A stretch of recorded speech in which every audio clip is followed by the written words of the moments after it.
5 August দেশের এক বিশেষ পরিস্থিতিতে পুলিশ বাহিনীর অস্ত্রসমূহ সেনাবাহিনীর হাতে জমা রাখে। আজকে সাভার সেনানিবাসের পক্ষ থেকে পুলিশের কাছে অস্ত্রগুলো হ্যান্ডওভার করা হচ্ছে। আমি এই মুহূর্তে রয়েছি সাভার সেনানিবাসে। আমি একটু দেখাতে চাই এখানকার যে পুলিশের কর্মকর্তারা এবং সেনাবাহিনীর কর্মকর্তারা বিপুল সংখ্যক অস্ত্র, গোলাবারুদ এবং তাদের যে ব্যবহৃত জিনিসপত্র সেগুলো হস্তান্তর করছেন। আসলে এর মাধ্যমে কিন্তু পুলিশের যে কার্যক্রম আনুষ্ঠানিকভাবে সেটি পুরোপুরি শুরু হচ্ছে, কারণ অস্ত্রবিহীন তো পুলিশ কাজ করতে পারে না। এই জন্যই দ্রুত ভিত্তিতে অস্ত্রগুলো হ্যান্ডওভার করা হচ্ছে। আমরা দেখছি এখানকার যে বিভিন্ন রকমের অস্ত্র, 1 নালা বন্দুক, 2 নালা বন্দুক, 303 রাইফেল সহ অত্যাধুনিক যে গ্রেনেড এবং অন্যান্য যে সামগ্রীগুলো রয়েছে, গুলি, বিপুল সংখ্যক গুলি এবং অ্যামুনিশনগুলো রয়েছে। আমরা দেখতে পাচ্ছি এখানে সাজিয়ে রাখা হয়েছে।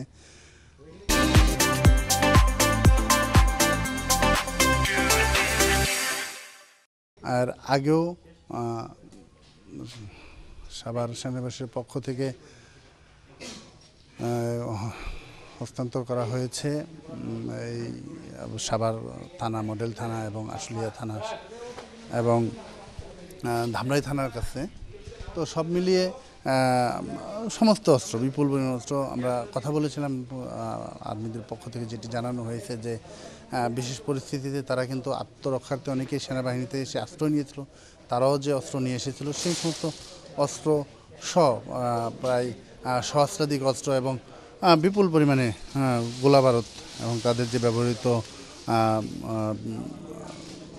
জিনিসপত্র সেগুলো কিন্তু এখানে হ্যান্ডওভার করেছে।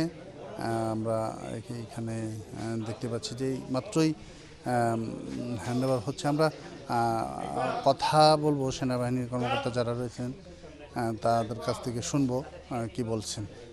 সাভার সেনানিবাসের পক্ষ হতে সাভার সেনানিবাসে রক্ষিত 108টি অস্ত্র, 9537 রাউন্ড বিভিন্ন অস্ত্রের গোলা বারুদ যাত্রাবাড়ি থানার পুলিশ কর্তৃপক্ষের কাছে আজ আমরা 25 আগস্ট 2024 তারিখ হস্তান্তর করছি।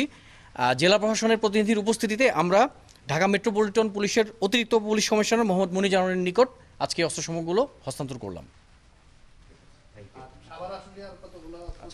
এর বাইরে আমরা সাভার থানা, আশুলিয়া থানা, ধামরাই থানা, যাত্রাবাড়ি থানা এবং সাভার হাইওয়ে থানার একটি আর্মার্ড কার, 6টি পিকআপ, একটি অ্যাম্বুলেন্স, 2টি মাহিন্দ্রা সহ সর্বমোট 10টি যানবাহন, 660টি বিভিন্ন ধরনের অস্ত্র, 37,254টি বিভিন্ন অস্ত্রের অ্যামুনিশন, বিপুল সংখ্যক রাইট কন্ট্রোল সরঞ্জামাদি, বিপি হেলমেট সহ অন্যান্য সরঞ্জামাদি অলরেডি আমরা হস্তান্তর করেছি।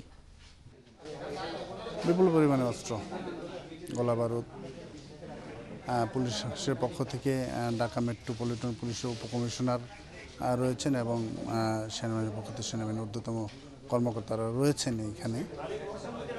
আমরা দেখছি এখানকার যে অস্ত্রগুলো হ্যান্ডওভার করা হয়েছে। আমরা একটু দেখাই, অস্ত্রগুলোর মধ্যে কিন্তু অত্যাধুনিক যে সমস্ত সরঞ্জাম রয়েছে, গ্রেনেড রয়েছে। আমরা একটু গ্রেনেডগুলোকে দেখাতে চেষ্টা করব। গ্রেনেড, এখানে আধুনিক অস্ত্রশস্ত্রগুলো রয়েছে।